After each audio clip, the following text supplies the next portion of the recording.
Hello, everyone, and thank you for joining us, and welcome to the 8th Great Britain-Cyprus Business Association webinar titled Is London Still the World's Global Financial Center, and is Cyprus an alternative destination for Londoners? Stay tuned as firms from the UK and Cyprus will give us an update. My name is Xenia Neophytou, and I'm the Managing Director at CX Financia. I will be the moderator for the day. Today, I have with me an exciting panel, thought leaders in UK and Cyprus, who will be sharing with us about the trends and challenges in areas post-Brexit.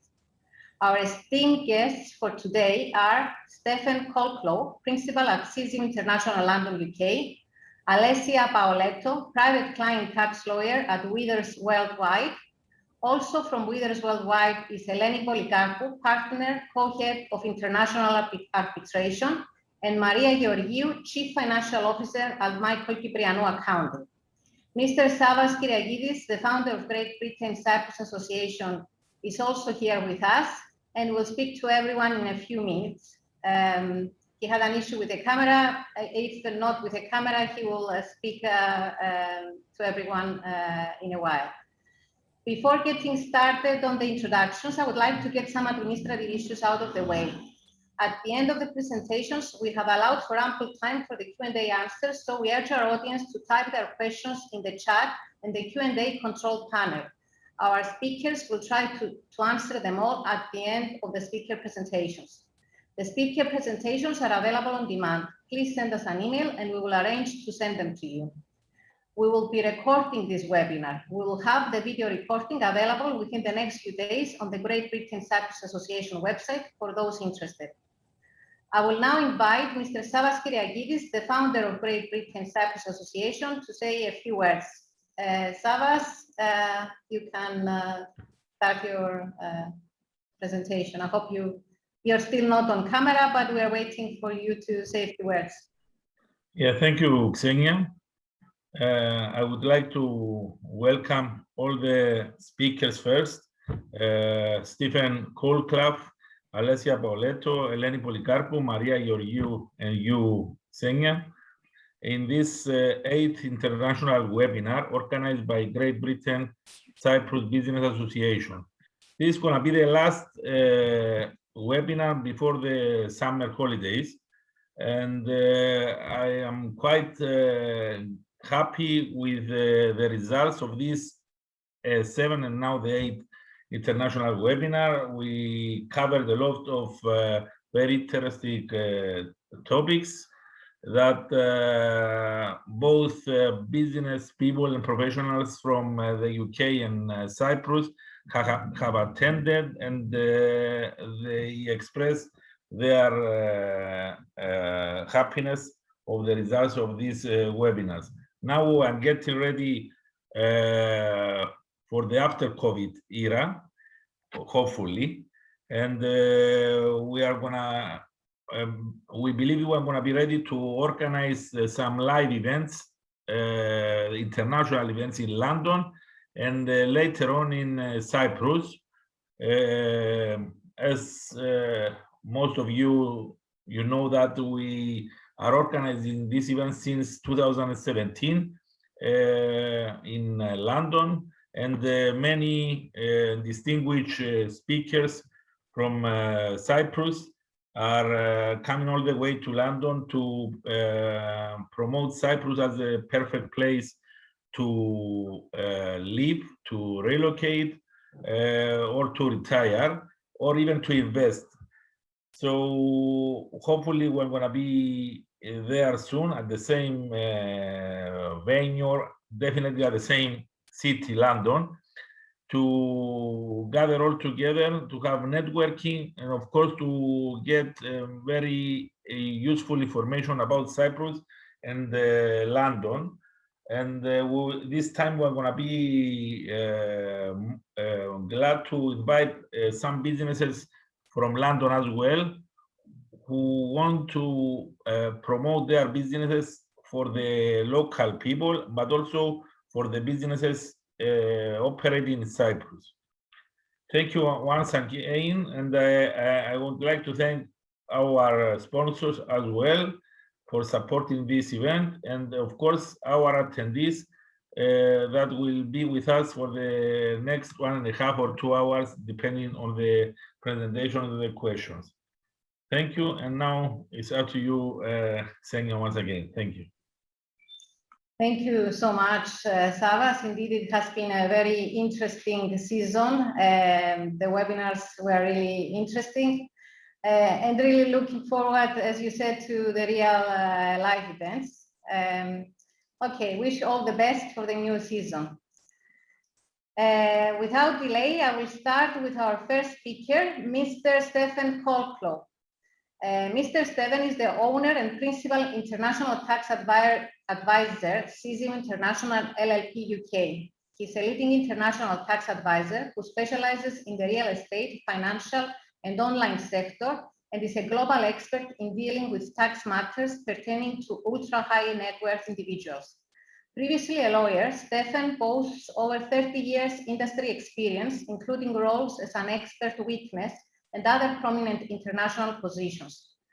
Combining strong technical expertise with an ability to communicate complex ideas in simple terms, Stefan is adept at tackling multifaceted problems while avoiding litigation and disputes.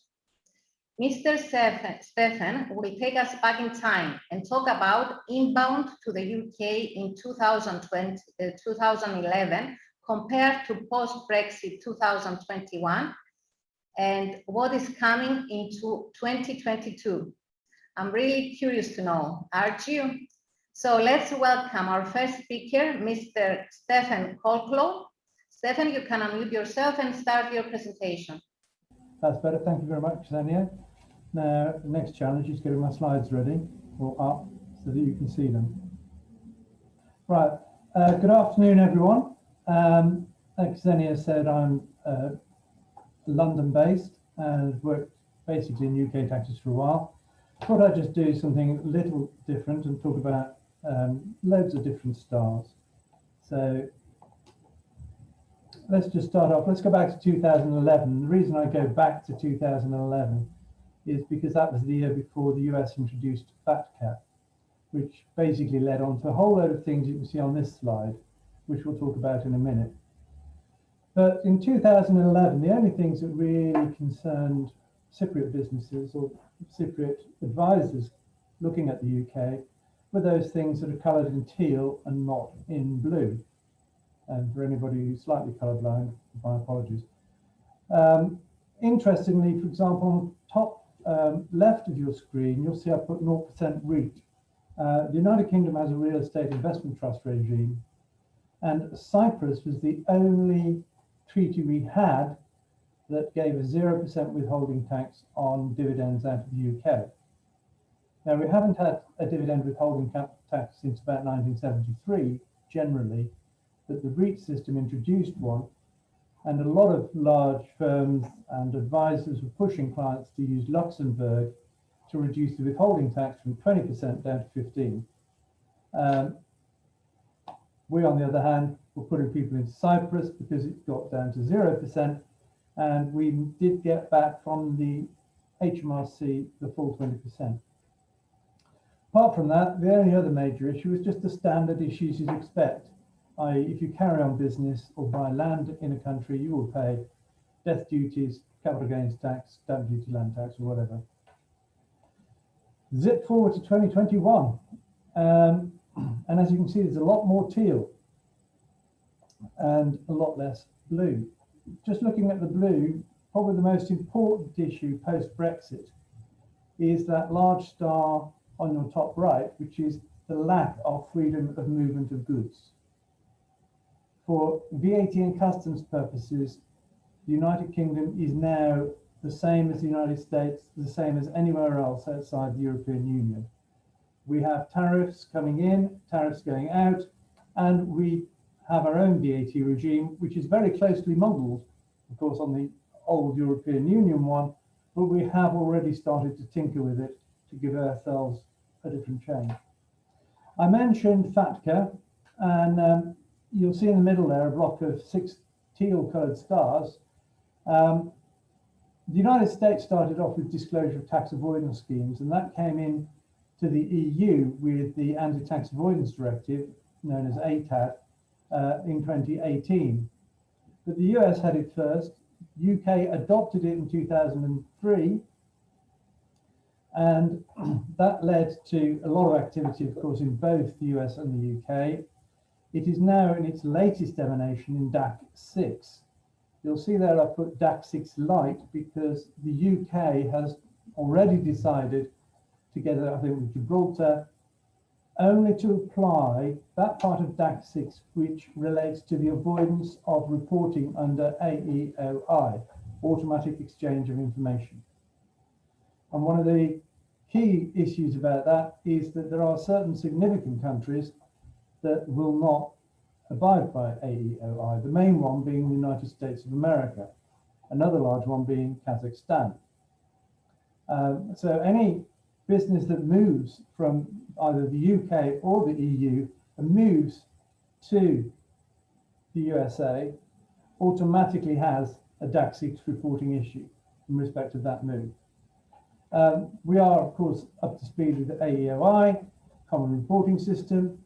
We also are pressing ahead with TRS, Trust Registration System. Again, that is EU driven, but we will, as you will see on the next slide, be taking that further. And then in addition, we've got the PSC, which is the Persons with Significant Control of Companies Register. That is a public register of Companies House, which you can all see. Going back to the left-hand side, you can see now under the treaty, or rather post-Brexit, we don't have access to the Royalties and Interest Directive. We don't have access to the Parent Subsidiary Directive either. So if you were relying on those for a structure involving the UK, you really should have revisited by now that position. But instead, we do have a relatively new treaty with Cyprus, 2018. Unfortunately, the dividend withholding tax now is the same as everybody else's, 15%, same as Luxembourg, same as the Isle of Man, same as all our other treaties. But we do have, of course, withholding tax provisions. And one of the most important things which is often overlooked is that the treaty has a non-discrimination article. Now that's important because that feeds into a lot of UK legislation, particularly for small and medium-sized enterprises. So there are a lot of provisions in the UK tax regime that do not apply if you are from a country like Cyprus with a double tax treaty which has a non-disclosure article in it. Coming right up to date, of course, now and since 2017, we have inheritance tax on UK residential property regardless of where you are domiciled. Now that applies to individuals if they die owning anything which has value related to UK real estate or residential real estate. So it's the value that's important, not how it's necessarily owned. And if you're a non-UK resident trust and some of your trust value is derived from UK residential property, then you too will have a 10-year charge. We charge those trusts every 10 years. On their 10th anniversary, you'll have a charge to inheritance tax. Basically, what we've done is we're trying to get back to where everybody else in the OECD is. And another part of that is the capital gains tax changes.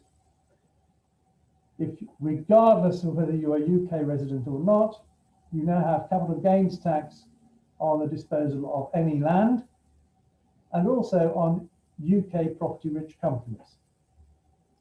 Her Majesty's Revenue and Customs expect you to be able to fill in your returns for these properties, and we have a very interesting case where a lady in Australia made a loss on the sale of a property, didn't file a return, got a £100 penalty, and the judge dismissed it, suggesting that perhaps the people in New South Wales were more keen on what the Australian finance minister was saying rather than the UK one.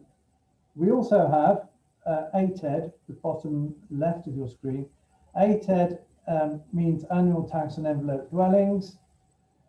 basically there's been a large push in the UK to make sure that people have one residential property to live in and that's it. And they've been punishing through various systems the buy-to-lets and people owning properties as second properties. ATED was attacking those in a corporate entity and imposes an annual tax which will go up every year with inflation for having a property in an envelope like a company or a partnership entirely owned by companies, and you pay that tax from £7,500 a year upwards, year on year.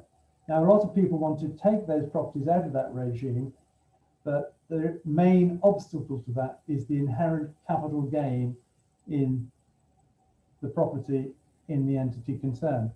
There are ways around that. They're not straightforward, but if you can basically get a tax-free step up in base cost, it's then quite easy to de-envelope that property.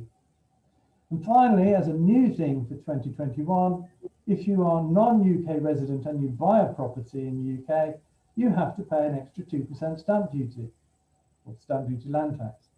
Of course, the definition of a non-UK resident person is completely different from all the other tests that we have for non-UK residents, because we have to keep tax advisors in business. So what's coming up for 2022? Well, really a TRS for all trusts. That is being expanded and rolled out to all express trusts, and there are a lot of exceptions to statutory trusts, charity trusts, etc. But the UK will be going a little bit further and say anyone who has a trust which owns land in the UK directly, i.e. not through a subsidiary, then we want that to register too. The only trusts I know like that are what we call dry trusts, which have been used for tax planning purposes, and for that we are considering the position going forward. We're also proposing a register combined between the Land Registry and Companies House, which will disclose the ultimate beneficial owner of all UK land. That is being brought in because apparently a lot of money has been laundered through UK real estate, and now everybody's laundered their money. We're going to introduce this to find out who they are. The other final thing that we've announced is we're going to have some free ports. One of the big things with the current government is to try and eliminate the north-south divide in the UK, i.e. the north is nowhere near as wealthy as the southeast, basically.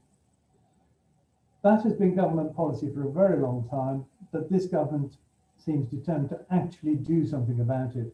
So they're moving government departments out of London, and in addition, they're creating these free ports, which, if you think about it, given that we're no longer in the free movement of goods regime, offers opportunities both for people coming into the UK with goods and people going out, but also the 100% tax allowance of the cost of a building in these places, coupled with zero stamp duty land tax, makes it an exciting investment opportunity.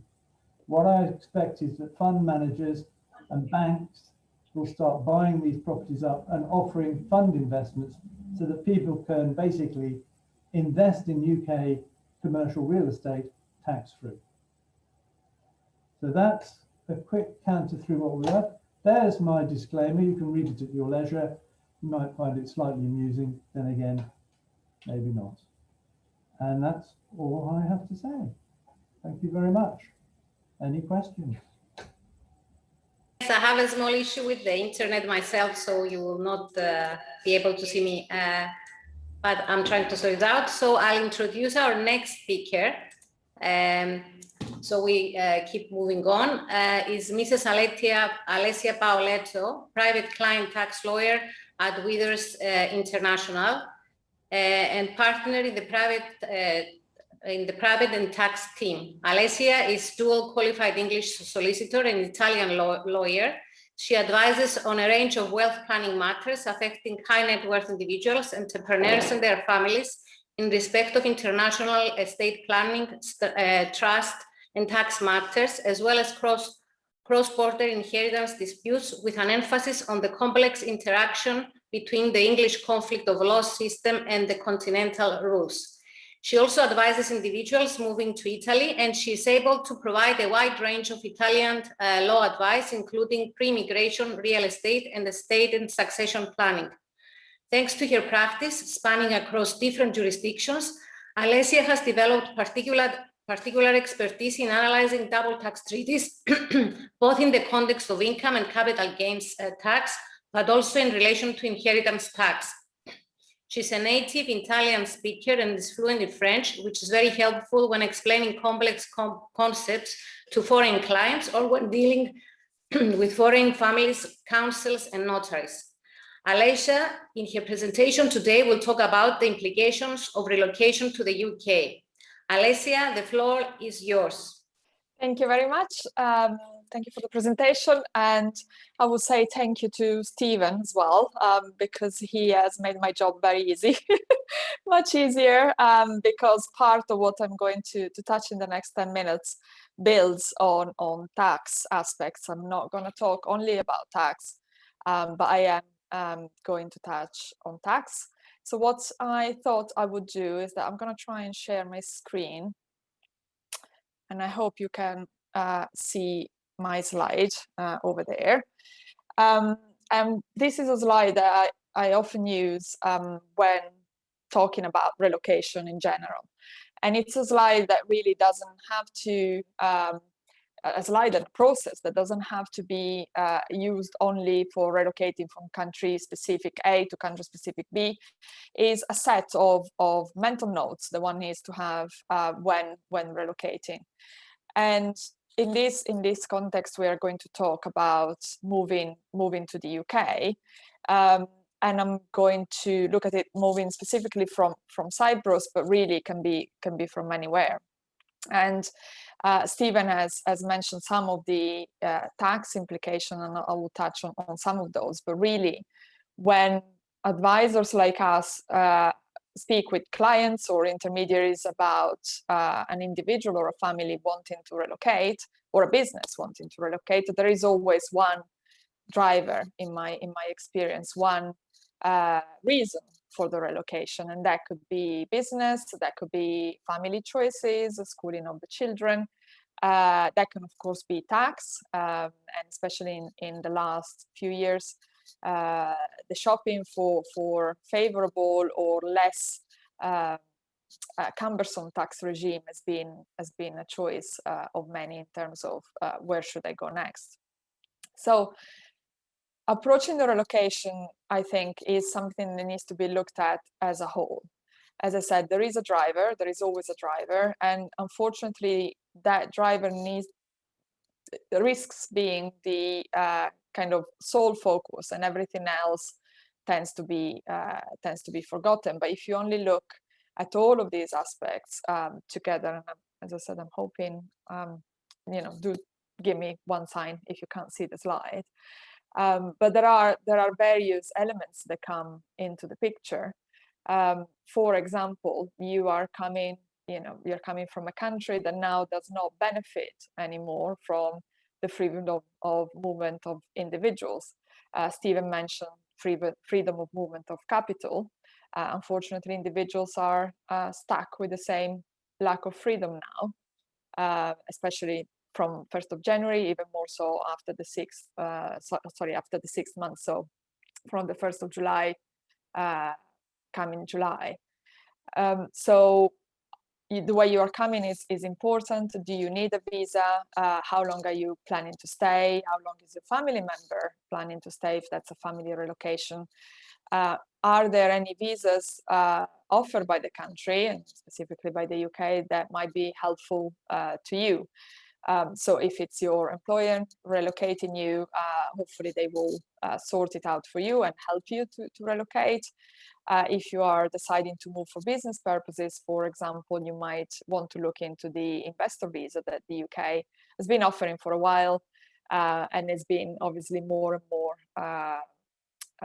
taken up by foreign investors. You need to be aware what sort of capital you need. You need to be aware that it doesn't work like in other countries where you can buy a real estate and have a visa and a right of residence.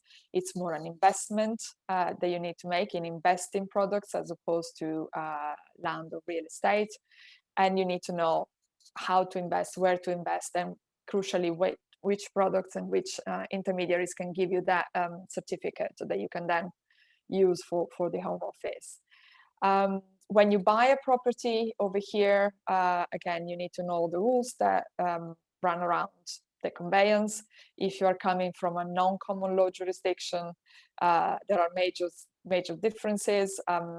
That might not be the case for Cyprus, but if you're an intermediary and your client is relocating from Europe, mainland Europe, they might have confusion when they approach the UK conveyancing system. And as Stephen said, there is an additional layer of tax that the foreign buyer needs to be aware of when they buy not being UK resident. So there is some planning there to be done in terms of when a property might be purchased for planning for relocation of the family.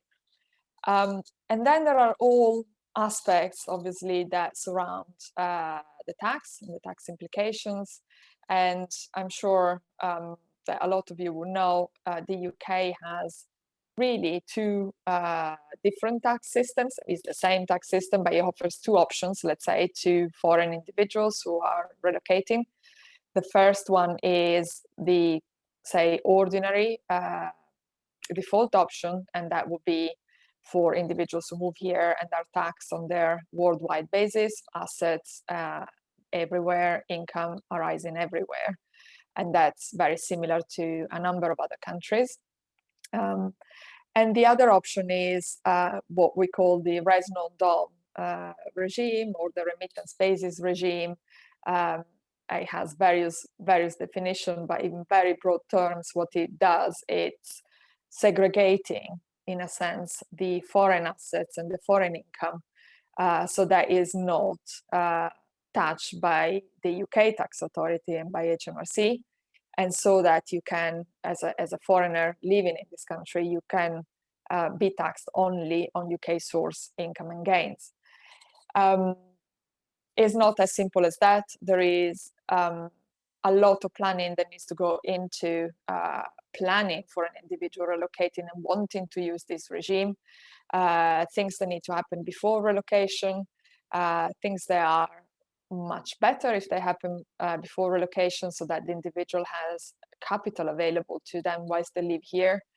And a lot of caveats and safeguards that the individual then needs to be aware of and looking at when is actually over here.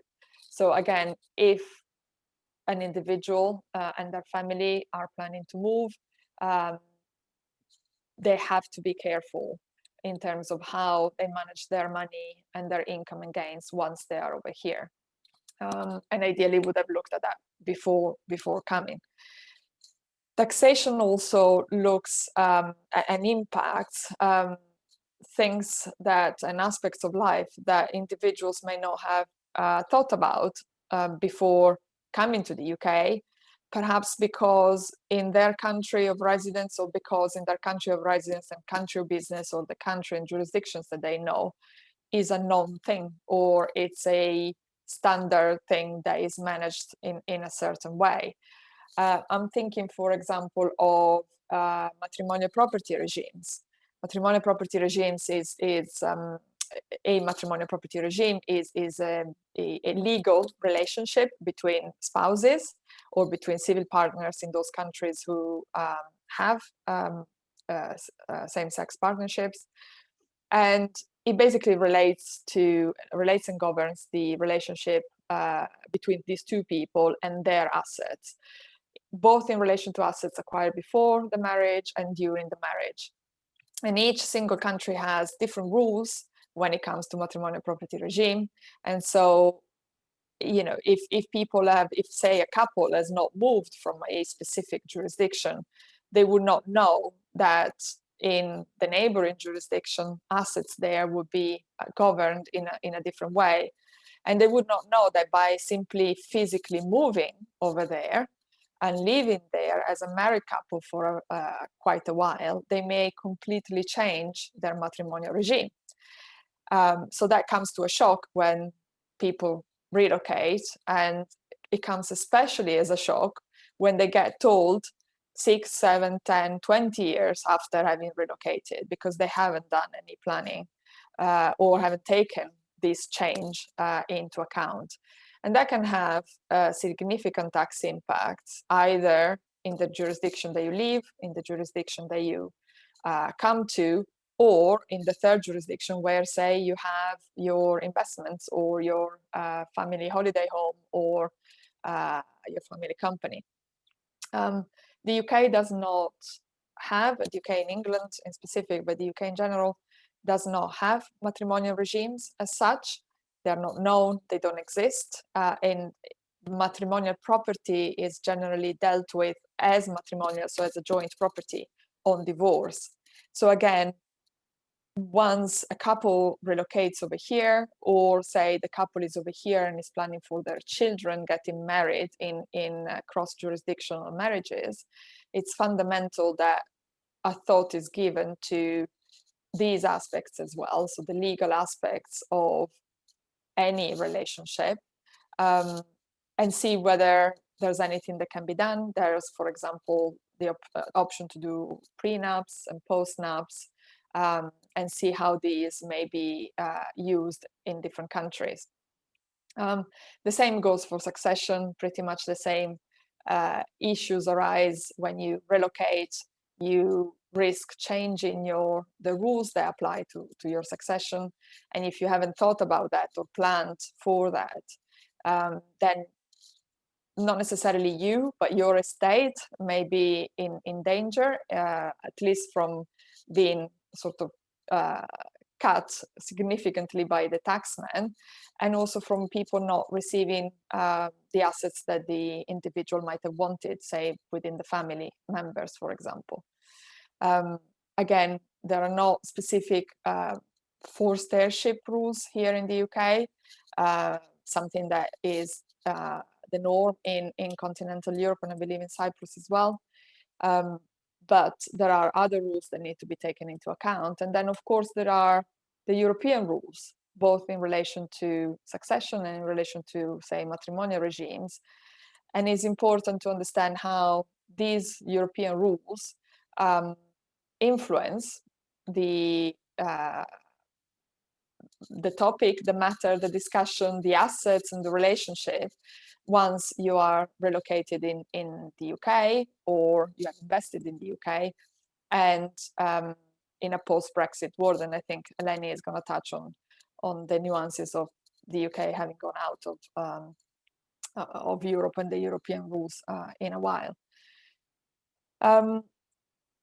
In general terms, I think one of the aspects that are fundamental to remember is that, in my mind, relocation really, as I said, it needs to be looked at as a bigger picture proposition and a bigger picture chart, in a sense. So obviously the immediate question will be what you're asked in terms of asset advisors, what we are asked to do, but we cannot avoid discussing and raising points with the clients and with their advisors in terms of what other aspects there are that need to be taken into account. And one of these aspects that is currently under discussion, for example, is in relation to the migration moment. So when, from a tax perspective, you are moving from a country and going to another country, how do you determine that you have actually effectively relocated from country A to country B? I said earlier about the immigration aspects, and those, in a sense, are much more black and white. You have to have a visa, you have to have a stamp somehow on a piece of paper. Is much more black and white now than it was pre-Brexit, where people were free to come and go. Now you're not anymore, and so you will need to make sure that you have all of that in place. But then it's not just that. It is also a case of understanding what will make me as an individual, for example, no longer Cyprus tax resident or civilly resident in Cyprus from a non-tax perspective, and what will make me UK tax resident once I get to the UK. And again, different countries have different rules, and in the UK, you don't have a piece of paper or a register where you kind of go and present yourself and make yourself resident like other countries have. Is a formal sort of approach.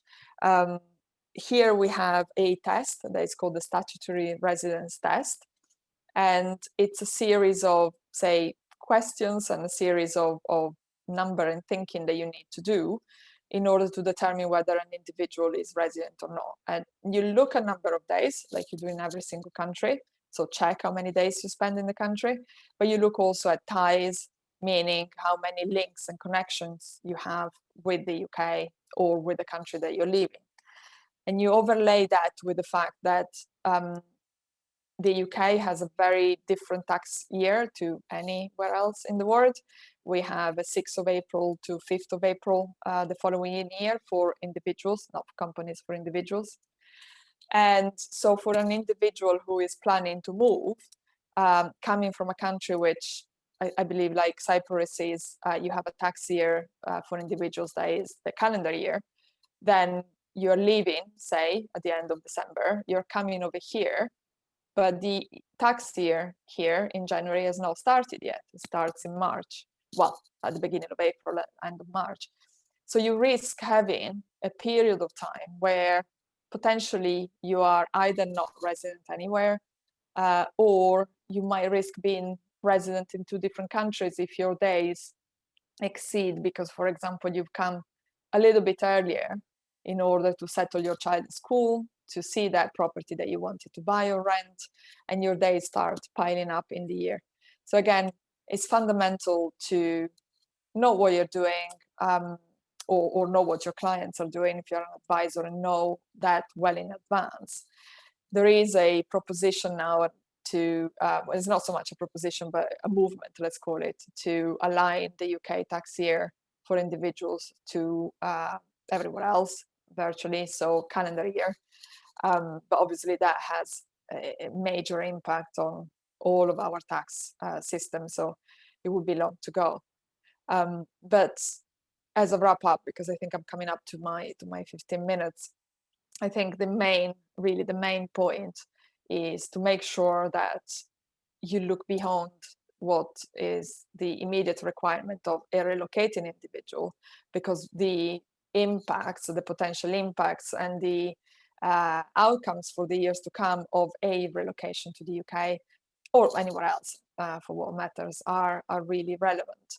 And once you've done all of that and you've done your thinking, you will find out that proper planning is key, but also proper planning allows for the relocation to be really successful, both in terms of personal life, but also in terms of your financial assets and the taxation that goes with it. And this is for my 15 minutes then, so I think I'll stop sharing. Okay, thank you so much, Alessia, for your indeed insightful presentation. Indeed, if anyone is thinking of relocating, better have advice from your lawyer or tax advisor, so to be proactive. If you have any questions for Alessia or Stephen, please share with us in the Q&A section, and they will answer them at the end of the speaker presentations. We are now moving to our third speaker for today, Mrs. Eleni Polikarpou, partner, co-head of international arbitration at Withers Worldwide. Eleni has long-standing expertise in dealing with international commercial disputes. This includes commercial arbitration as party-appointed counsel under various institutional rules, as well as ad hoc arbitration proceedings. Eleni is fellow of the Chartered Institute of Arbitrators and takes arbitrator appointments. She specializes in international commercial disputes, including heavyweight commercial fraud work, both in English courts and in international arbitration. She acts for high net worth individuals and their companies, often advising on shareholder and joint venture disputes, banking disputes, contract and tort disputes. Eleni is also well versed in mediation and has a track record of achieving a successful settlement of disputes via this method. She has a specialist practice advising on art-related disputes and has recently been chosen by the Court of Arbitration for art to join their panel of arbitrators. Eleni is from Cyprus and speaks fluent Greek, English, and Italian. Eleni's practice has a particular focus in acting for clients from those jurisdictions and from Russia and CIS, who often hold their interests through Cypriot companies.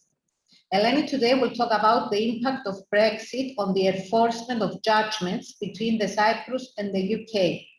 Eleni, you may take on.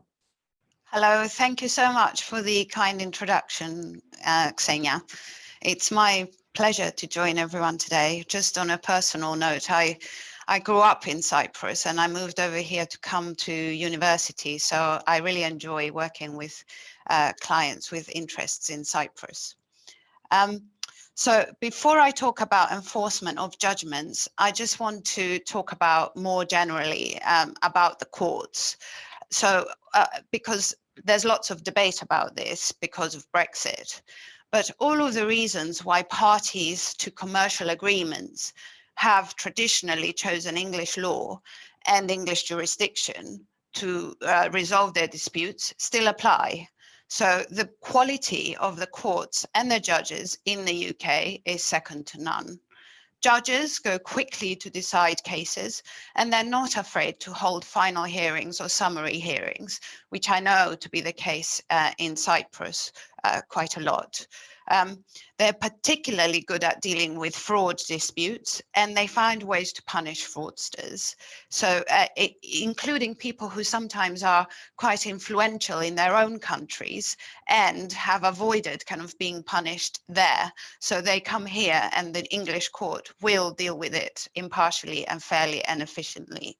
An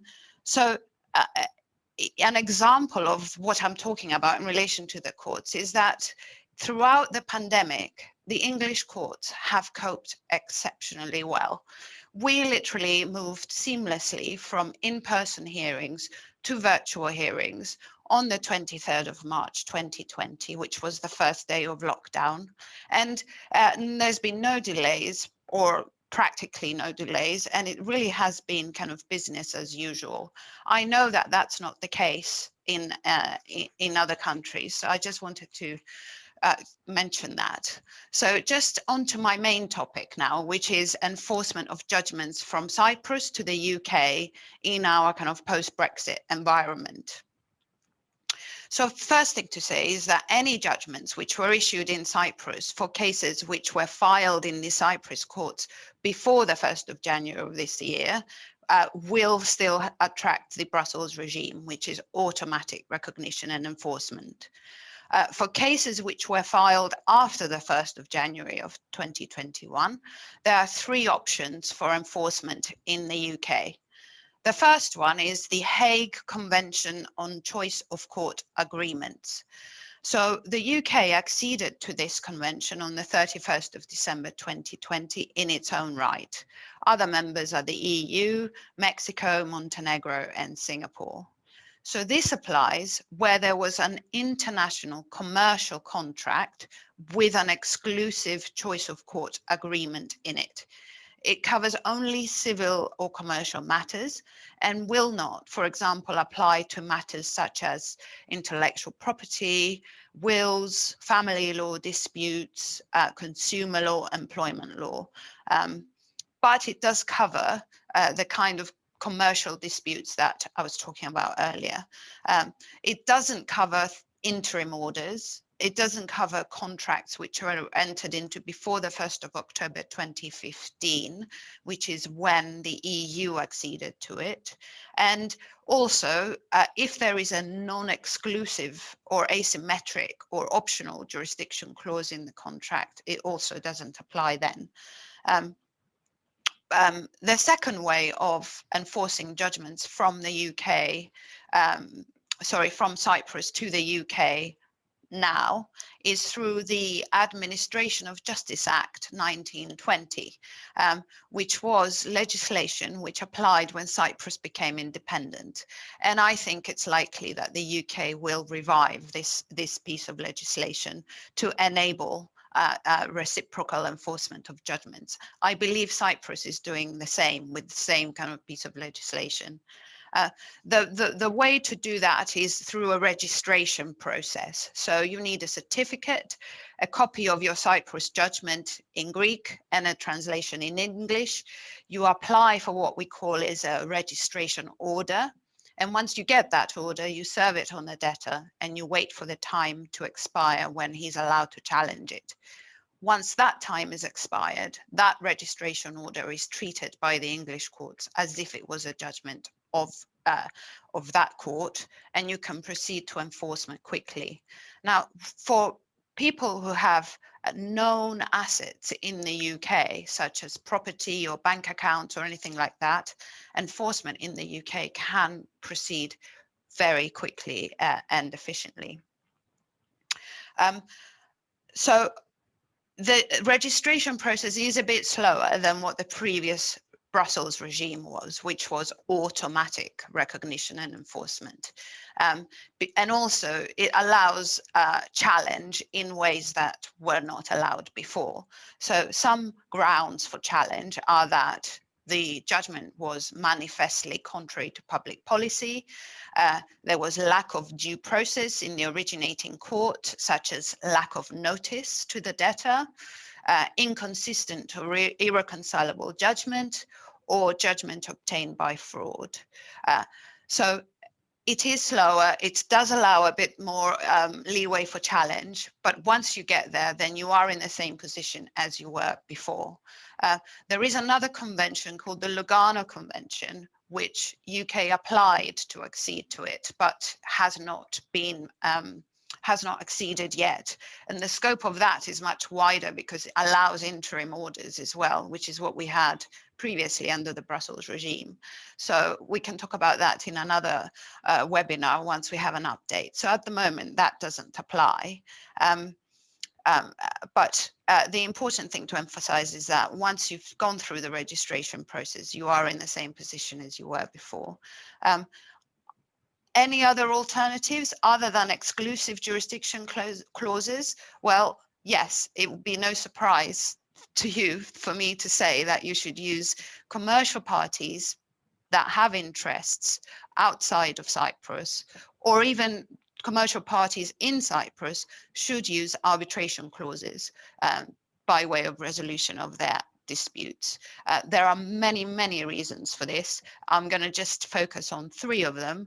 One is enforceability. So arbitration is entirely outside of the Brussels regime, always has been, but it does have something called the New York Convention of 1957, which requires courts to automatically recognize and enforce arbitration awards with very little challenge.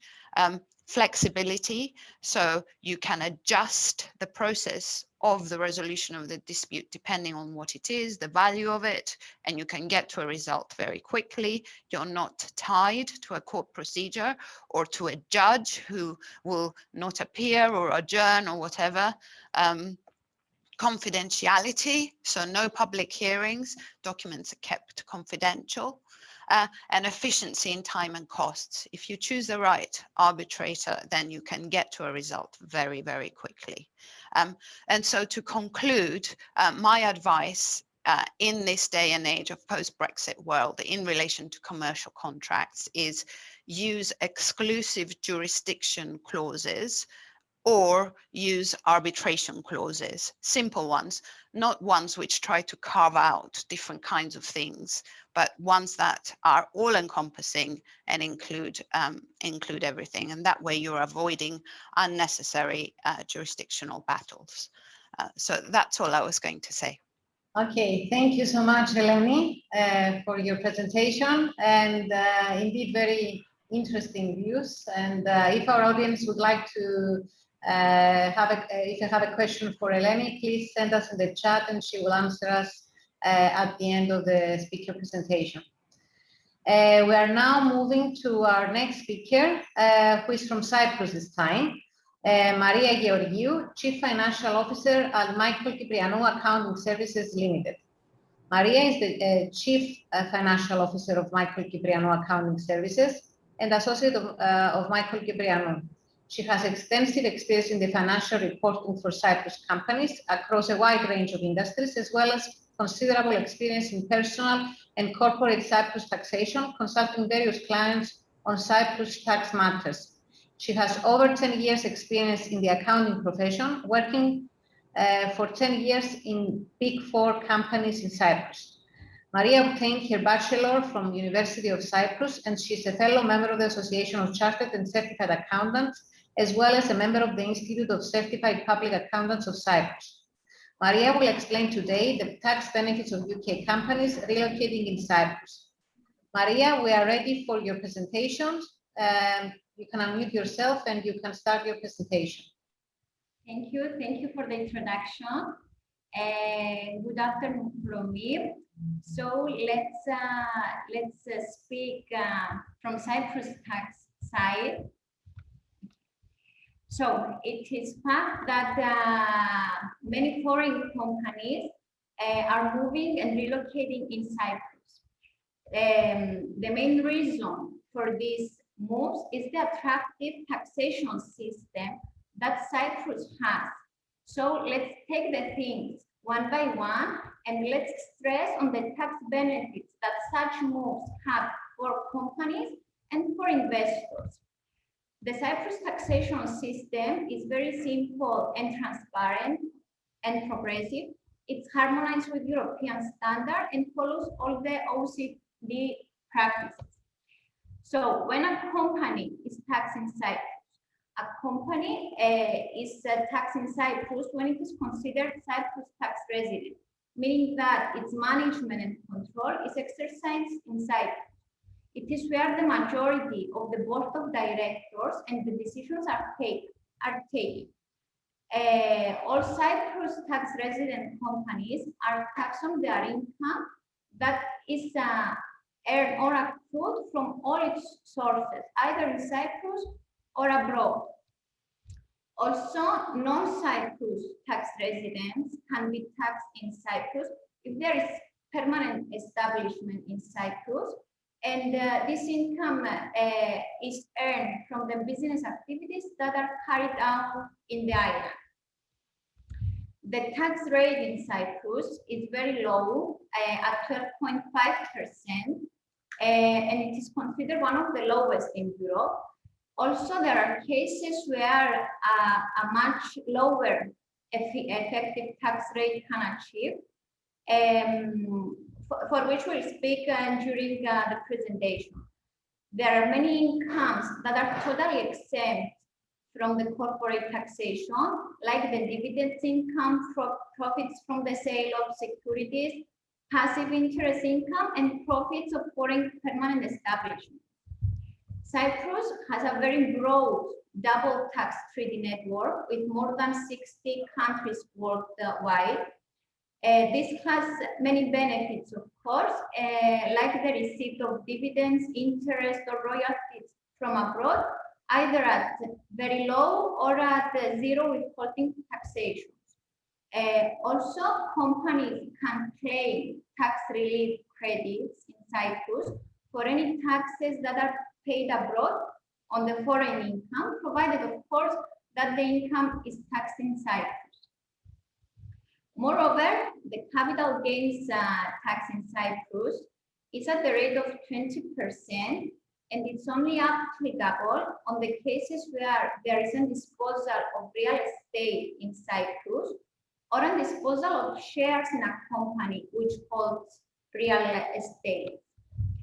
Other tax highlights is the fact that in Cyprus there is no inheritance tax, there is no immovable property tax, and there are not any taxes on entry, reorganizations, and exit for companies. Also, there is a group relief provision in which companies belonging to the same group have the option to transfer tax losses of a loss-making company to a profitable company of the same group. This has an efficient an effective tax rate for the whole group, but much lower. Furthermore, another scheme that is followed in Cyprus is the national interest deduction, where tax resident companies or Cyprus permanent establishments which receive new equity funding have the option to deduct up to an 80% of their income that is produced from new equity funding. Notional interest deduction is equal to the multiple of the reference rate of a 10-year government bond of the country which the funds are employed, plus a premium of 5%. Furthermore, Cyprus branches can be opened from head offices of UK. Branch profits are treated like permanent establishments, so the branch profits are taxed at 12%. There are no more taxes on the transfer of profits or funds to the foreign head office, and of course, this as a whole is beneficial for the head office. Another scheme that developed in Cyprus, especially after the COVID period, we notice that there is a trend of developing new products, new intangible products like the applications, softwares, and generally technologies. Of course, this trend has many benefits in Cyprus. There's the development of the intellectual property box scheme, the IP box scheme, where 80% can be deducted from the profits of an IP. This has as effect a corporate tax rate up to 2.5% that is earned from the relevant intellectual properties, which is one major advantage in our days with the need of the technologies and the applications and the softwares that are developed day by day. Furthermore, let me mention some benefits for the individuals that are coming in Cyprus and becoming Cyprus tax residents. First of all, personal tax income taxation follows a scale basis, meaning that the first 19,500 are totally tax-free, and following on a scale basis progressively at 20, 25, 13, 35%. 35% is only applicable on cases where the income is over 60,000 euros. Also, as the corporate taxation, there are incomes that are exempt from personal taxation, like the dividend income, interest, 20% of the rental income, and the profit on the sale of securities. In Cyprus, there is the option for people that receiving pension from abroad for this to be taxed at a flat rate of 5% for the amount that exceeds the 3,420. Or if they want, this can be taxed normally under the personal income taxation. It depends on the amount of the pension of the person. Furthermore, people in Cyprus can enjoy a general healthcare system that is applicable for all people residing in the island, in Cyprus. Lastly, let me mention a special scheme for people that come in Cyprus and become Cyprus tax resident is the non-domicile scheme. Non-domicile scheme gives the option to people to be exempt for special defense contribution for 17 years, meaning that they will not pay any special defense taxation on their income arising from dividends, interest, or rental income. An example, just a small example for better understanding, is that let's say that a UK resident comes in Cyprus and becomes a Cyprus tax resident with non-domicile status, and his sole income comprised of dividends. This person will pay no personal income tax and no special defense contribution. So this is a major tax advantage for people coming inside. Closing, I believe that Cyprus is one jurisdiction that developed a very attractive tax system. The combination of factors such as the tax legislation, the straightforward corporate system, and the tax policies that are developed in Cyprus make Cyprus into an ideal location, I can say, for running businesses and making the country one significant international financial center. And if I personally have to reply to today's webinar question, is Cyprus an alternative destination for Londoners? My answer is yes. I believe that Cyprus is an alternative destination, and we notice every day that there are many people, especially from the United Kingdom, that are moving in Cyprus, starting new businesses, formatting Cyprus companies, or coming to reside with their families in order to optimize their tax status, which is a major advantage for many people.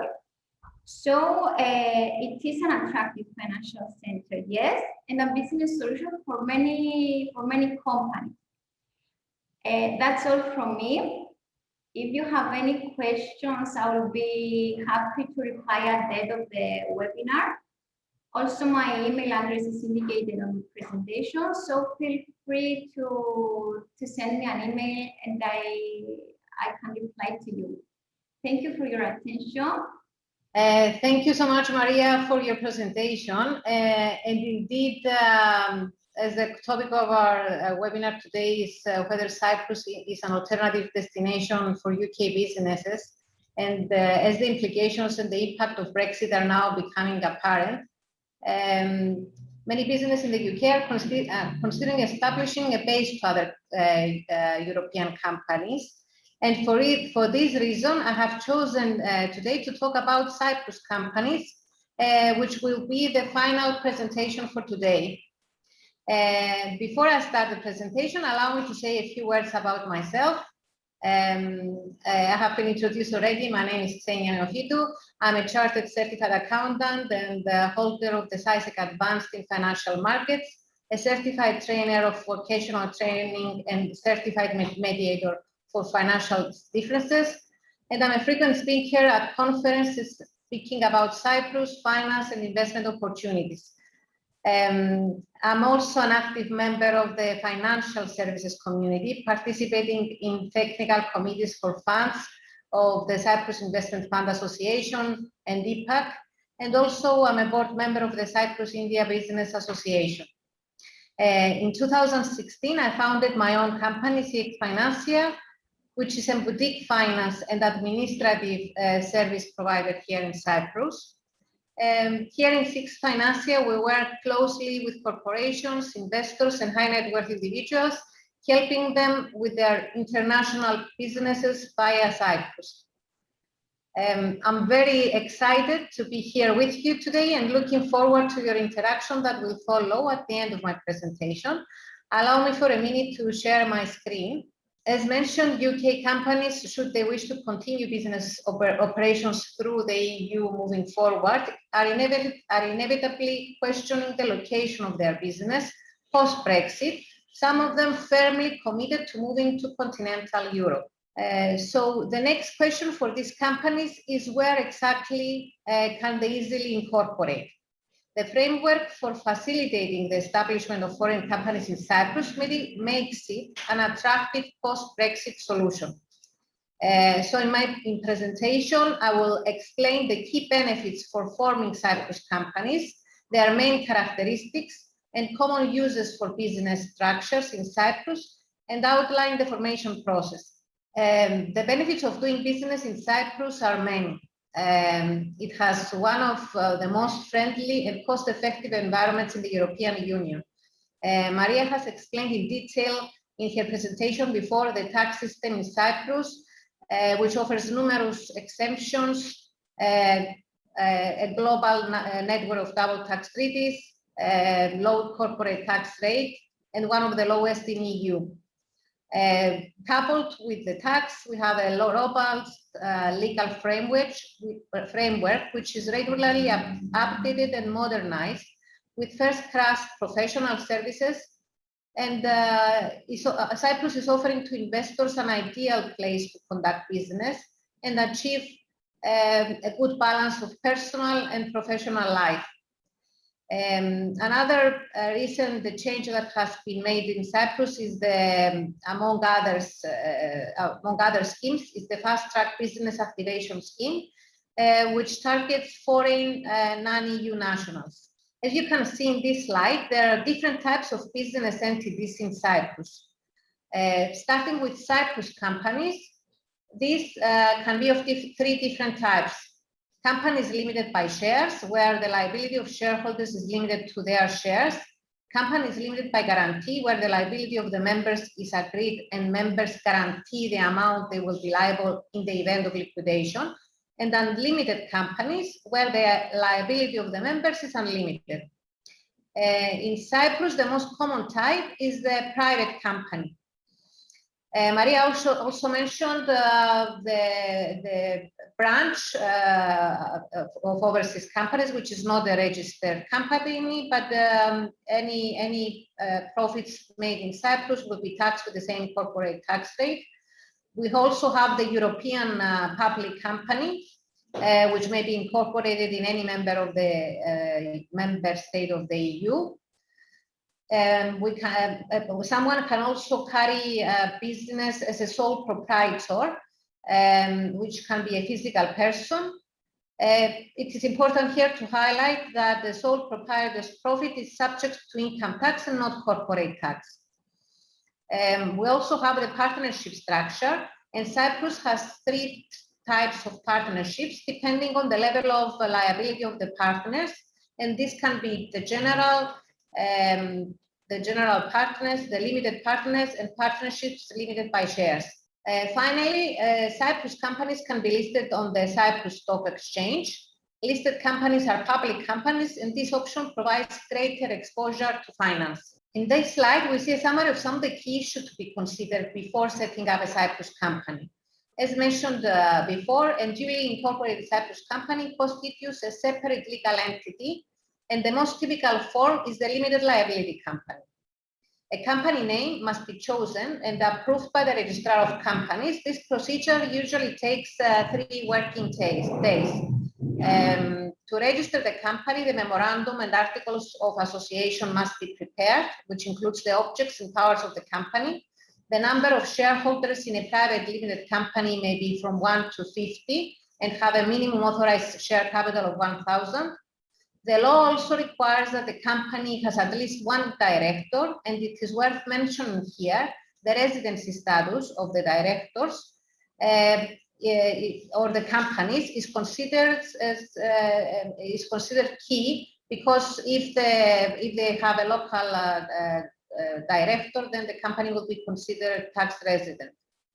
Also, a Cyprus company is required to have a secretary who may be a natural or legal person. The secretary acts under the instructions of directors, maintains the statutory rights, and performs certain administrative functions. And finally, a company is required to have a registered office and address in Cyprus.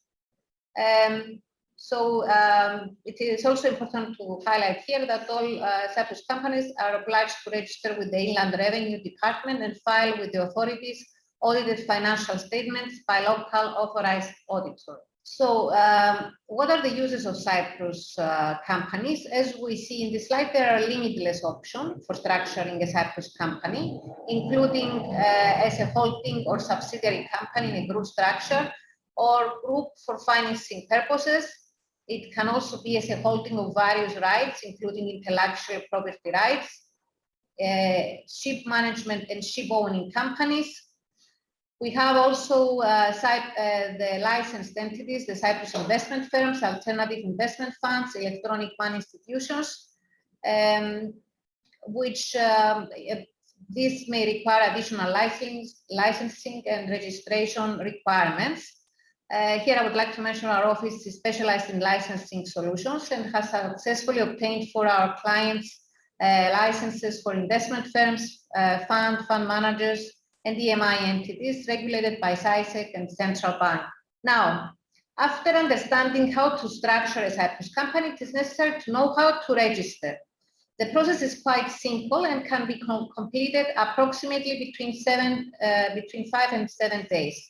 You will need first to register the name of the company and receive approval from the registrar.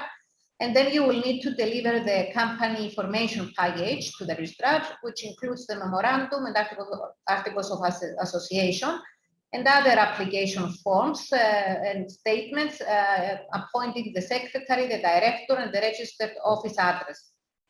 The submission of the application can be done with the traditional method, hard copies, or the e-filing method.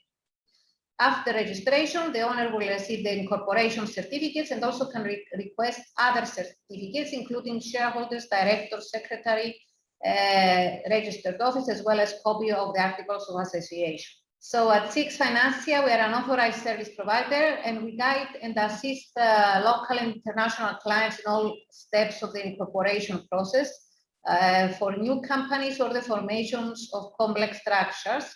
We offer director, secretarial, and registered office solutions and can provide our clients turnkey solutions for establishing substance in Cyprus, which are cost-effective and tailor-made to their specific requirements. If you want to know more about our services, feel free to log in our website or to follow us on LinkedIn. If you need more information on Cyprus companies, feel free to give us a call or send me an email or contact me directly and I will be happy to answer any questions. Thank you very much. This is the end of all presentations.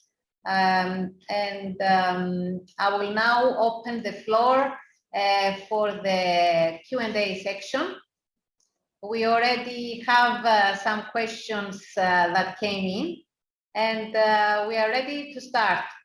Our speakers, can you all unmute yourselves and we can participate in the Q&A? Okay, I have a first question which relates back to our title. And I will ask Stephen, since he was the first, is London going to be the place to do business for in the future? Short answer is very definitely yes. The longer answer is, of course, people will be familiar with a non-domicile tax regime for individuals, which gives you very preferential treatment for up to 15 years for all of our taxes. And basically, you only pay tax on income and gains you earn in the UK, offshore income's ignored. But also, if you look at a corporate tax regime and compare it to all the other usual corporate tax regimes in Europe and in our time zone, the UK is probably the best place to put it, because we have no tax on dividends coming in, no tax on dividends going out, And if you're a trading group, no capital gains tax on sale of subsidiaries either. So whilst we don't have a participation privilege, we sort of do have a participation privilege, the same as everybody else, except it's a big secret, so I'd be grateful if everybody didn't tell anybody else about it.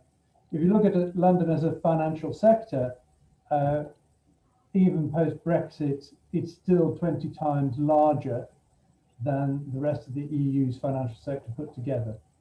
That's not going to change in the lifetime of anybody here, mainly because we have another secret weapon, which is the English language. It's just plain and simple as that. Everybody who is anybody wants to do a job internationally speaks English, which means they can readily come and work here. To give you an example, Gibraltar opened a hotel a few years back, and they had something like 8,500 job applicants for 500 jobs. Why? They speak English. It's as simple as that. So London's not going away for a long, long time. It's going to be a good place to do business. My particular interest with the GB-Cyprus Business Association is that looking at EU member states, for me, Cyprus has a lot going for it.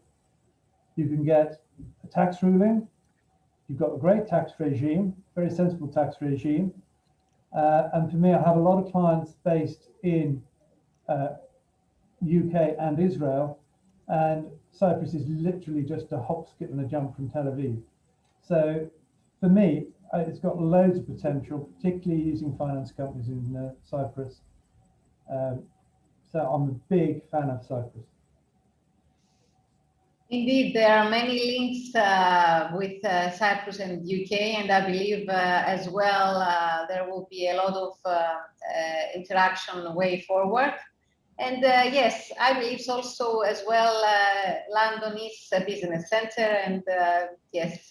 Anyone, maybe any others from our speaker would like to comment on the first question about if it's going to be the place of business for the future? If you have any other comments on this? I think I agree. I agree with Stephen in terms of the business and the individuals behind the business. It's here to stay. There might be a different composition to an extent of the individuals that are coming in terms of where they're coming from, at least at the beginning, in the kind of immediately post-Brexit, the kind of limitless flux of people, individuals coming from Europe has not stopped by any shape or form, but is maybe quieter, and that's not helped by the pandemic. But definitely London in particular, the UK in general, it's a place where it is possible to do business in a sensible and fast way, is the avant-garde for many businesses, and the individuals can fit themselves in as well in terms of the raison d'être regimes there. So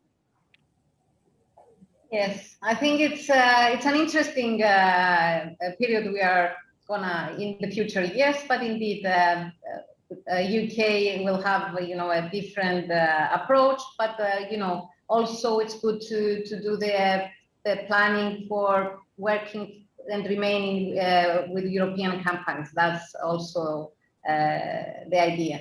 And as Stefan said, there are a lot of interactions and opportunities. Okay, I have a next question now from the audience. I think this might be for you, Alessia. The question is UK clearly still a very good option for relocation? In your experience, are international mobile clients looking at other jurisdictions too? If you want to answer, Alessia. Yeah, I mean, as I said, I kind of waved the flag for the UK for sure. I think there are definitely, I mean, in my experience, there are clients are always asking where next, especially, I would say, especially clients who are here or have already been here and are looking to the next place to go to. Because as I said, the UK is still attractive if you're kind of the first time comer as opposed to having been here already. And there are other jurisdictions. certainly the jurisdiction who help in other areas than just tax are the ones that are favored. So the European jurisdictions for non-European clients are always seen with an advantage point because of the ability that then you have to move internally within the European zone and the Schengen zone once you have your permanent residence in a European country. So Cyprus is always mentioned in that, and the ability to have an entry point that is easy to define, be it a visa, an investor visa, property visa, or similar. Spain, Portugal, again, remaining in Europe and not going to the Far East, things like Singapore or Hong Kong. So Spain and Portugal have similar but different but attractive regimes, say.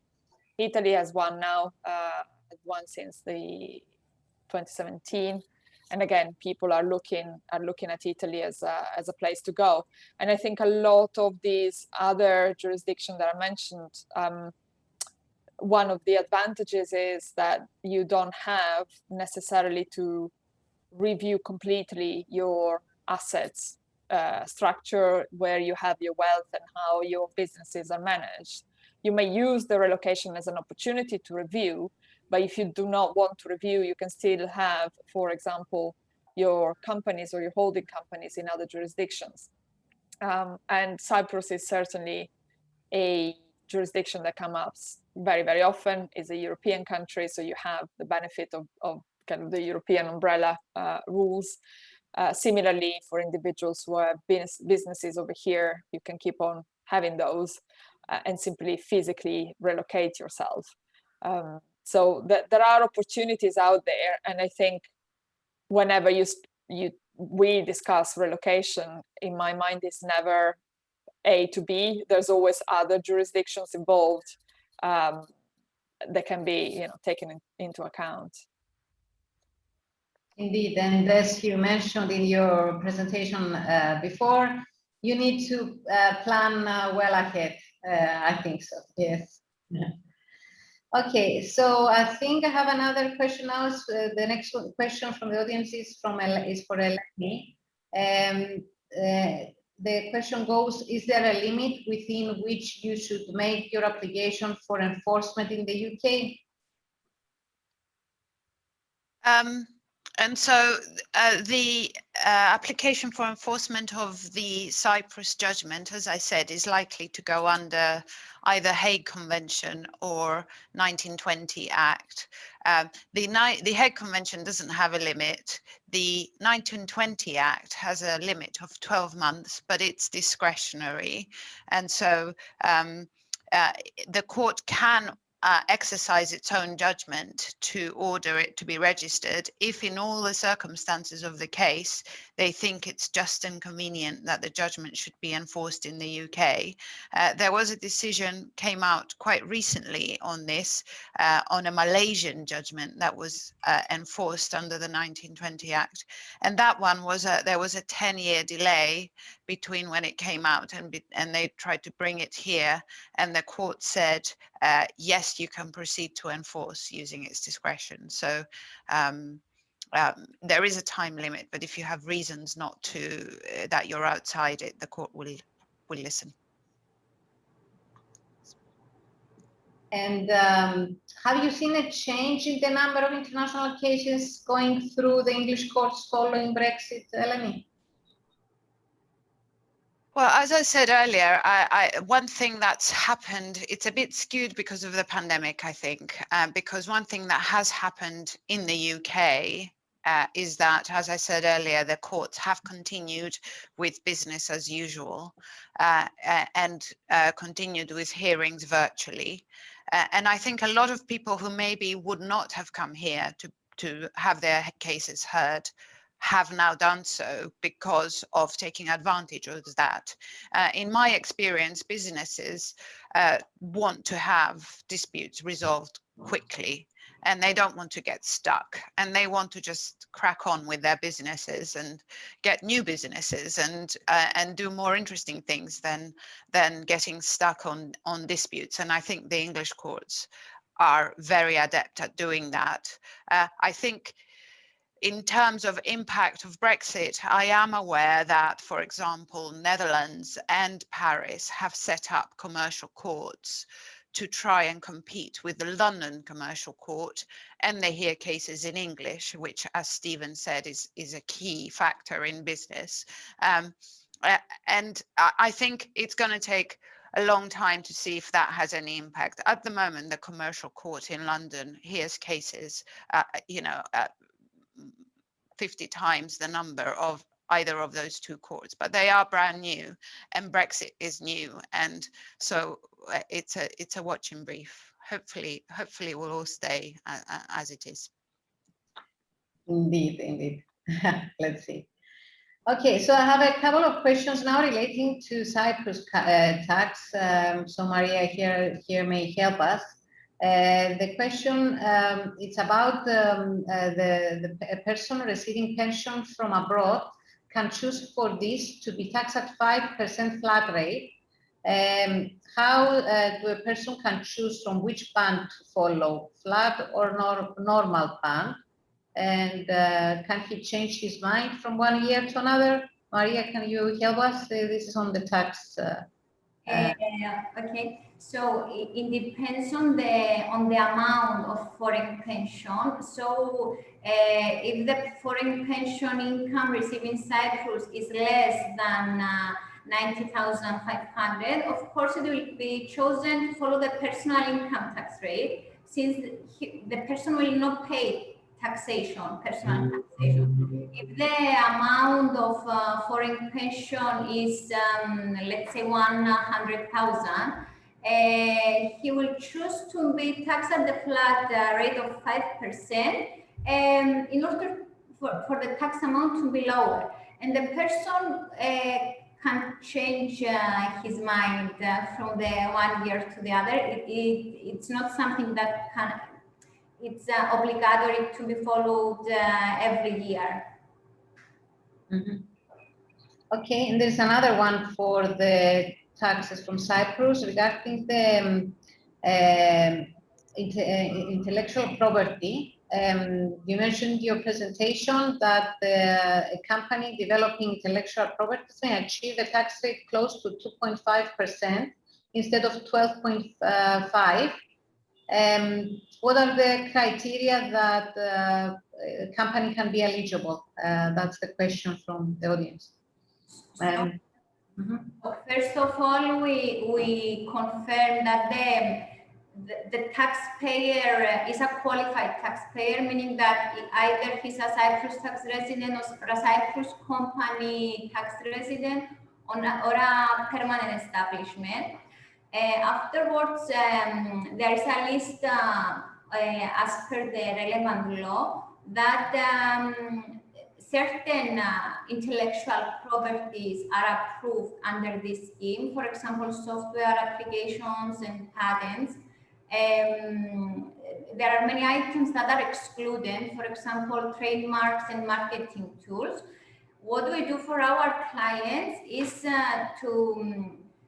to prepare a case for the tax authorities and present the characteristics of the intellectual property and the status of the research and development. And we ask for a tax ruling, a tax confirmation from tax authorities confirming that this company is eligible to follow the IP box scheme. Once we have the written confirmation from the tax authorities, then we just make the relevant calculations, and the company is taxed at the relevant low IP box tax rate, which is close to 2.5%. Okay, thank you so much, Maria.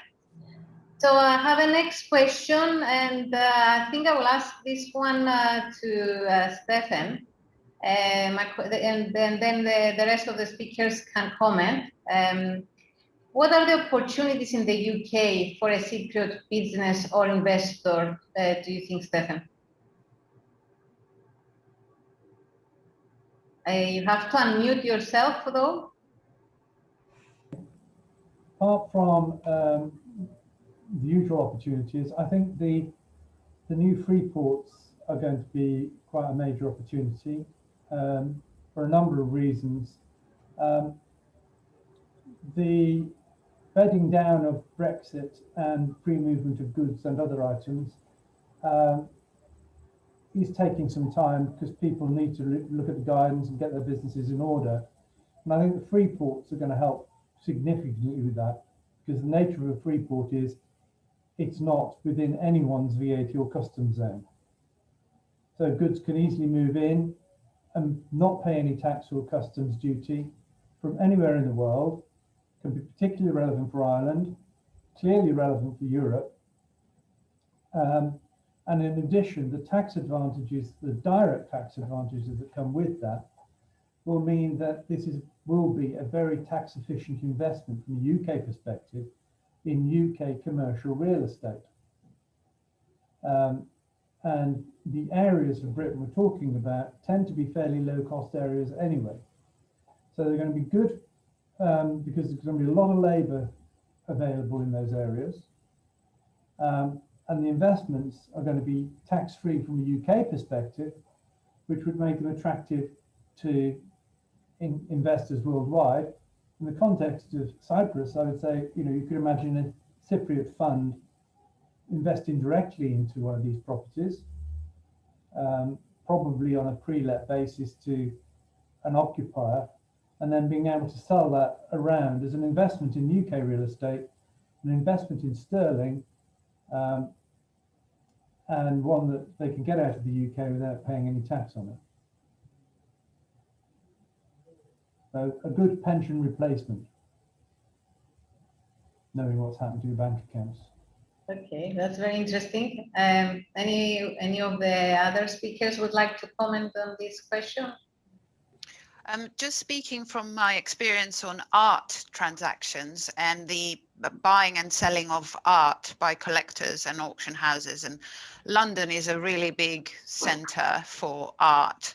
I do think I agree with Stephen that the new Freeport will provide a kind of an interesting kind of side aspect of this, because at the moment most collectors that I know and auction houses use free ports. The ones established in Geneva and Luxembourg in particular are very busy with artworks from the UK. So whether all those get moved to free ports in the UK to take advantage of the new regime will be interesting to see. But I do think that London is and will continue to be a major centre for buying and selling of art. Yeah, that's because that's where the money is. And also, there's an issue I'm aware of that something like over 25% of the world's modern art is in the Geneva Freeport. Now, from an insurance perspective, that's a bit of a high risk, high concentration risk. And the fees aren't very cheap in Geneva either. No, although at the moment you can register, you can put works of art in the Geneva Freeport using names of companies and not always the name of the ultimate beneficial owner. The Luxembourg one, you have to put the name of the ultimate beneficial owner on. So I don't know what the plan is for London yet, but that will be interesting to see as well. We won't be a free port in London, but there will be everywhere else. Yeah, in the UK. Yeah. Okay, that's very interesting. And also for intellectual property, I think some more actions need to be taken now, and some complications may arise. And I think using a European base can also be an alternative. And I think, as we mentioned also in the presentations before, and you mentioned that having an alternative solution to a European base can be the answer. Yes. So anyone else would like to comment about the rest of the speakers, or I think I have another question on tax, if anyone does not want to comment on the previous question. And so the question that is for tax is, if my Cyprus company paid taxation in the UK, can this be claimed back in Cyprus? So I think most probably it's a question for Maria. Yes, and any tax credits that are any tax payments made abroad can be claimed back when the tax return of the company is made. This is done in many tax jurisdictions. So what the person has to do is just to keep in place the relevant payments made, because tax authorities ask for proof of the relevant payments that make abroad, and generally it reduces the tax liability in Cyprus if the relevant tax is paid in UK. That's all. Okay, yeah, thank you, Maria. I think I also have another question. Let me just check. For Eleni, I think this is the one.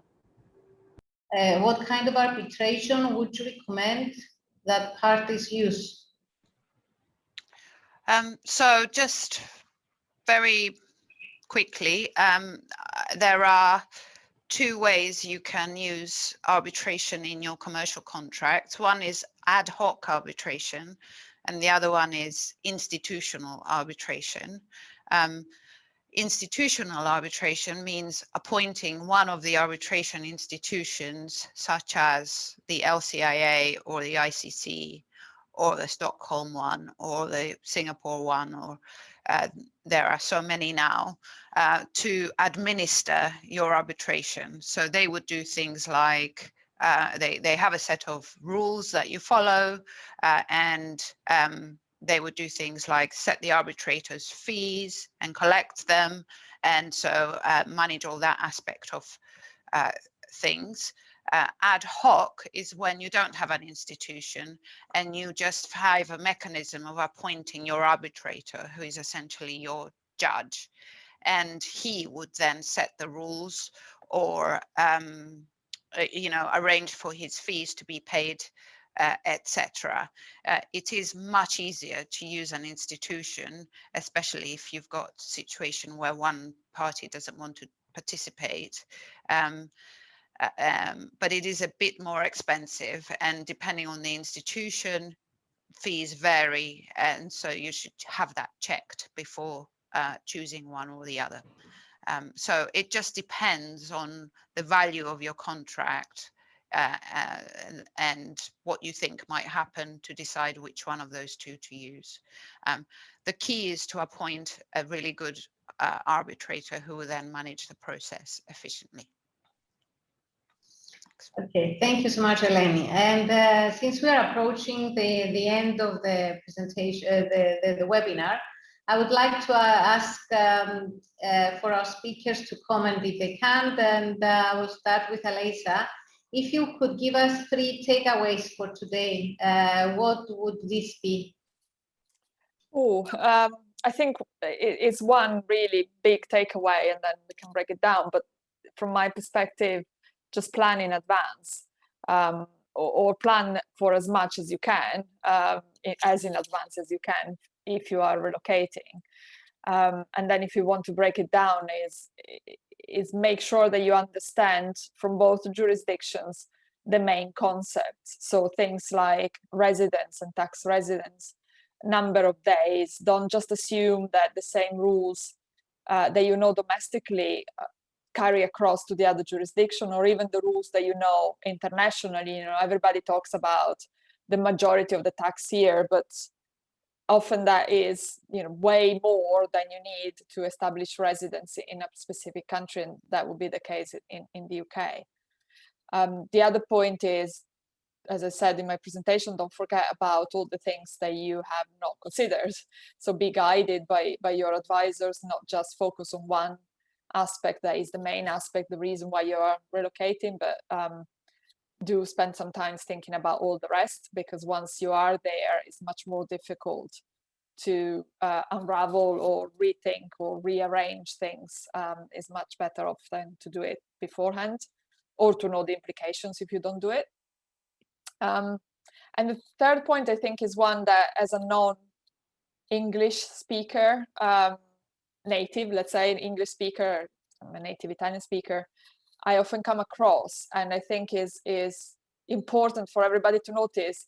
Yes, English is the common word and the common language for all of us, really, and the business world at large. But it's also sometimes quite dangerous, because certain words have completely different legal meanings in different jurisdictions.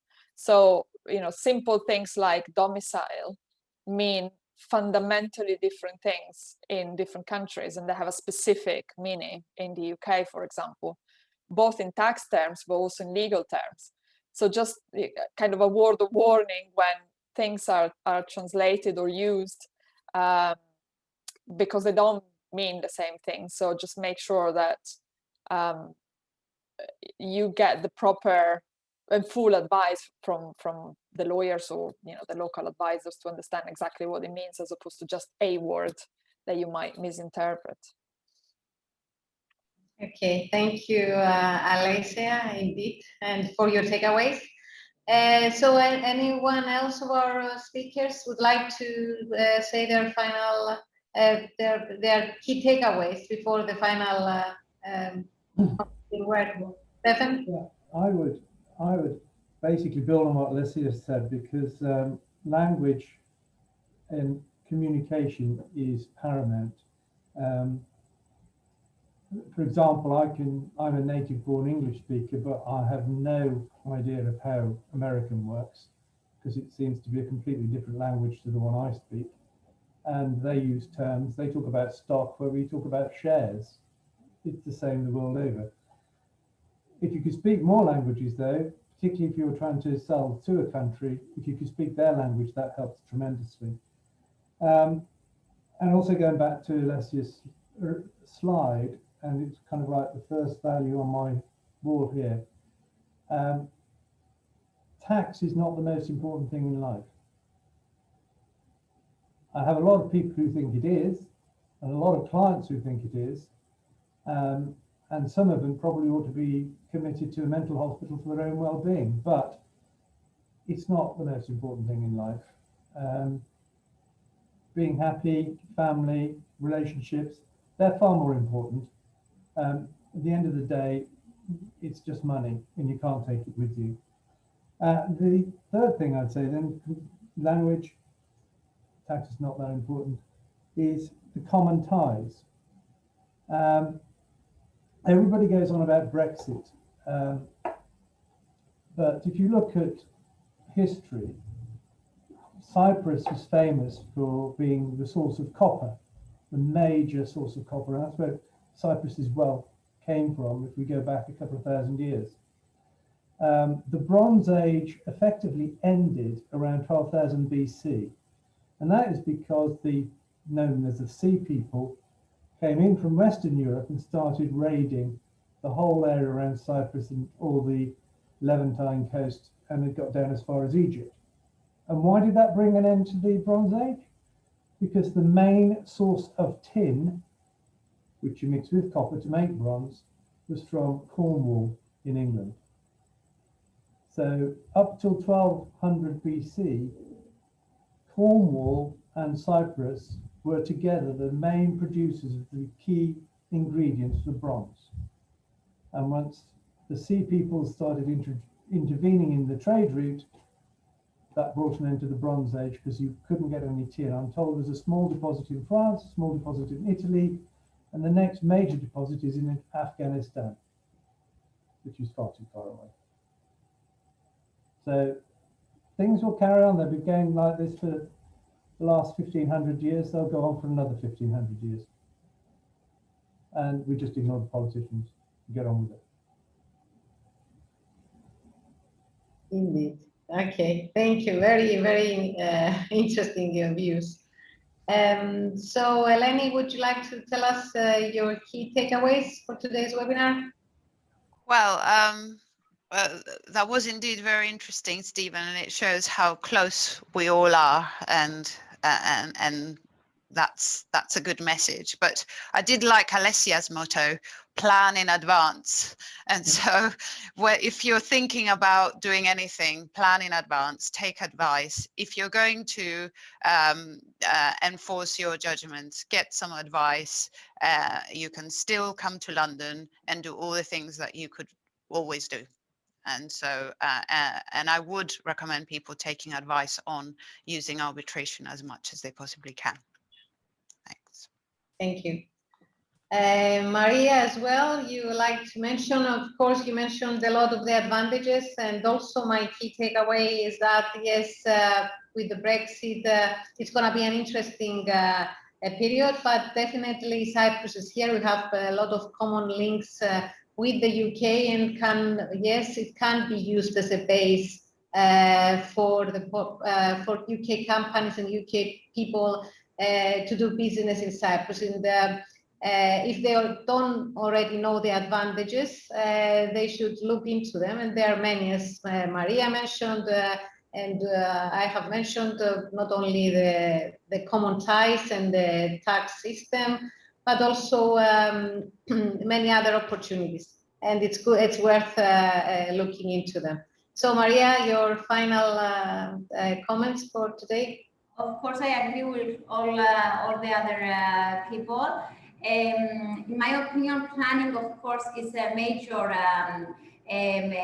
step when we are planning to move, especially asking advice from both UK and Cyprus in order to see the views both from UK perspective and from Cyprus perspective, not only the one side, because of course in our profession in the treatment of many clients, we ask the other jurisdiction in order to be sure that optimizing status in Cyprus will not have any bad effects in UK, let's say, for the person or for the company.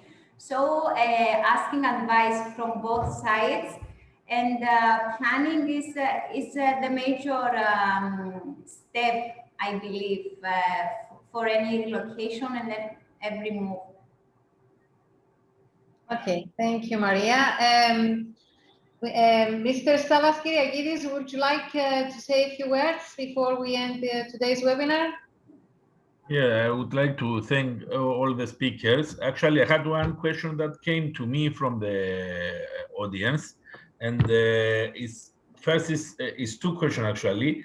First, for the two solicitors there, for the Widows Worldwide team, there was a trend of many businessmen coming to London to open their own business in the last decade, especially from the Europeans. It was an easy access.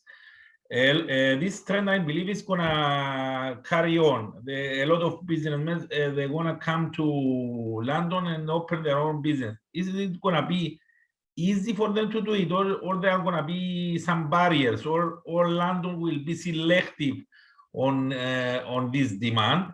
This is the first question for Alessia and Eleni. And the second question is for Stephen and Maria.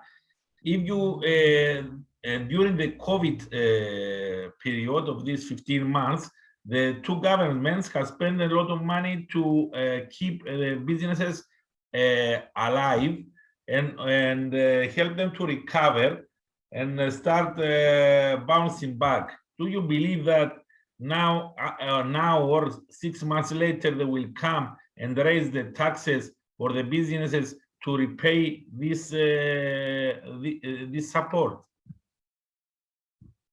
Let's start with the first question with Alessia and Eleni. Shall I go, Eleni? Sure, you go and I'll supplement. I think, I mean, the answer, in a sense, we've answered with the previous questions, but I think there's the short and the long term. The short term is not in principle, maybe yes in practice. You know, there are going to be changes that all the businesses and the business people need to be taken into account. Things are different. We are in a post-Brexit situation. We are in a post-pandemic situation, hopefully post-pandemic. And so there are going to be changes that need to be taken into account. And if that means slowing down 6 months your venture, well, so be it. In the long term, I think the answer is kind of from the business world and from the continue coming to the UK world, it's got to be no. Time will tell, obviously, because we are not future tellers, but I think that that's the right answer. Obviously, navigate this period, hold on tight, and then carry on as normal in the new normal. I agree. I mean, the question was, will London be selective in allowing businesses in? I just don't think, I think London is a global financial center and it's the center for trade. And so it will not be selective, but as Alessia says, you have to adapt to the new normal, as we call it, and the new rules, and plan in advance, and then come to London as you would have done before. I can add to that. Prior to Brexit, there were a lot of European financial services businesses that had registered branches and associate offices in London. Now, one of the great things about Brexit is that the UK can do what it wants. And it adopted a very pragmatic approach that if a European Union bank or financial institution was okay on the 31st of December 2020, it would be okay in January 2021. So what they did very early in the process was say to all financial service businesses in the European Union, if you've already got a base here or a branch here, we will fast track your full membership of the UK Financial Conduct Authority straight through. So, you know, they were good enough before and they just processed all through. I think the UK can do that. And the UK government and the UK are not into building barriers to stop people coming here. In fact, it's the exact opposite. When you look at the European Union, that is a protectionist regime. The UK are going very much the other way. So if you want to move your business to here or want to do some of your business in the UK, I don't foresee that as a major problem because it's totally contrary to what we were trying to achieve. To go on to the question we were asked about COVID, I don't see business taxes going up dramatically to recover the cost. The UK tax system, together with many other tax systems, needs a radical overhaul.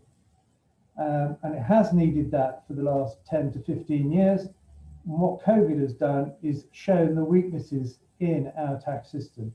We are over-dependent on bricks and mortar type businesses. We are over-dependent on hospitality, consumerism, all of those things.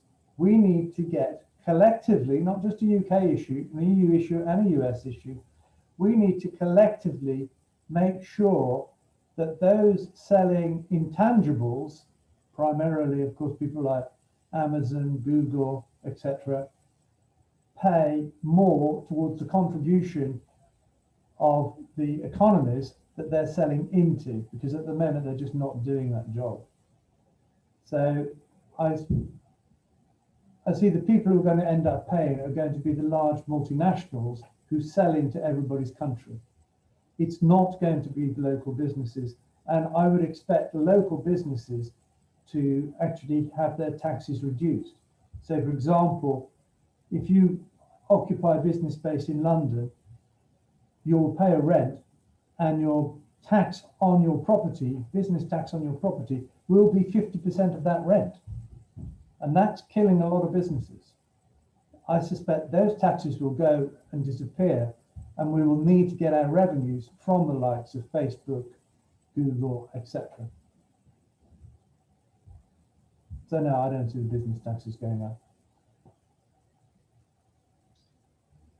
Okay. The second part, Savas, can you remind us the question? It was about the already Stephen has answered about the UK. Maria can tell us if she expects the tax rises in the next 6 or 12 months as part of repayment of the expenditure of the government during COVID. We have only 3 minutes to finalize everything. So. Okay, I will be quick. Cyprus government spent millions assisting the companies during the COVID period. However, I don't think that this will give rise to any tax tax rates increase in Cyprus.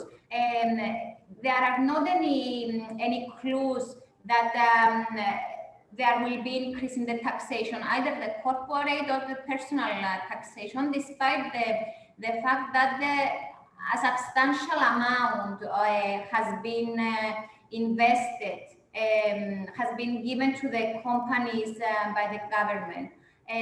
So I don't think that tax rates will increase, in my opinion. Okay, thank you very much.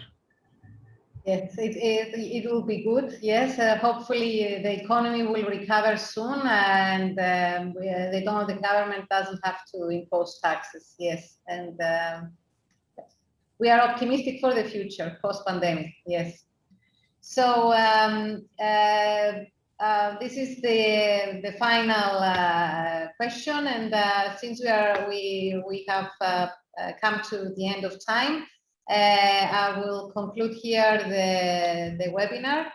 I would like to thank all the speakers for being here with us and sharing their views for Brexit and all the other matters. A big thank you to our attendees for being here with us. I have enjoyed a lot this webinar with all the insightful information. And looking forward to see you soon in the next webinar to be organized by the association. From me, wishing you a lovely summer ahead, and goodbye to all of you. Yes. Just to complete you that the recorded video of the webinar will be uploaded on our website within the next 3-4 days. So you will all get an email when we are ready to have it uploaded. Okay. Sure. Thank you very much. Thank you very much to all, and have a nice summer ahead. Bye. Thank you. Thank you. Thank you. Bye. Bye, everyone.